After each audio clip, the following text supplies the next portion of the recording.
قرآن مجید کو کن دو جگہوں پر نازل کیا گیا اور آخر توریت کی طرح قرآن مجید کو پورے کا پورا ایک ہی دفعہ نازل کیوں نہ کیا گیا؟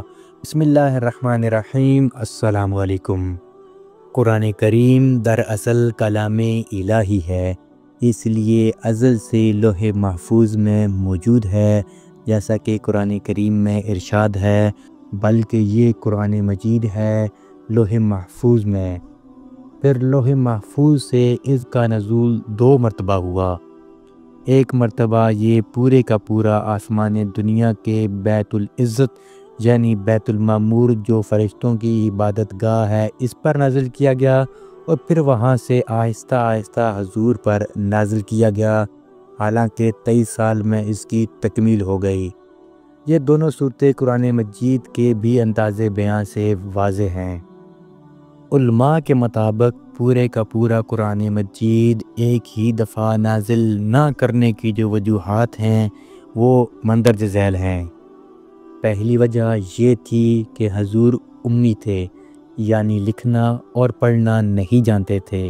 اگر پورے کا پورا قرآن ایک ہی دفعہ نازل ہو جاتا تو اس کو یاد رکھنا اور ضبط کرنا حضور کے لیے مشکل ہو جاتا، جبکہ دوسری طرف موسیٰ علیہ السلام پڑھے لکھے تھے، اس لیے ان پر توریت کو ایک ہی دفعہ نازل کر دیا گیا۔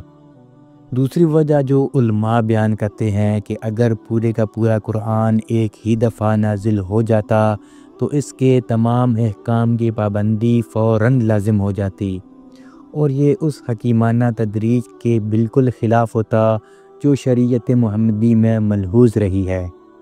تیسری وجہ علماء یہ بیان کرتے ہیں کہ حضور صلی اللہ علیہ وآلہ وسلم کو اپنی قوم کی طرف سے ہر روز نئی اذیتیں برداشت کرنی پڑتی تھیں۔ جبرائیل علیہ السلام کا بار بار قرآن مجید لے کر آنا ان اذیتوں کے مقابلے کو آسان بنا دیتا تھا۔ اور چوتھی وجہ جو علماء بیان کرتے ہیں وہ یہ ہے کہ قرآن کریم کا ایک بڑا حصہ لوگوں کے سوالات کے جوابات اور مختلف واقعات سے متعلق ہے، اس لیے ان آیتوں کا نزول اسی وقت مناسب تھا جب وہ سوالات کیے گئے یا پھر جب وہ واقعات پیش آئے۔ اس سے مسلمانوں کی بصیرت بھی بڑھتی رہی اور قرآن کریم کی غیبی خبریں بیان کرنے سے اس کی حقانیت اور بھی زیادہ آشکار ہو گئی۔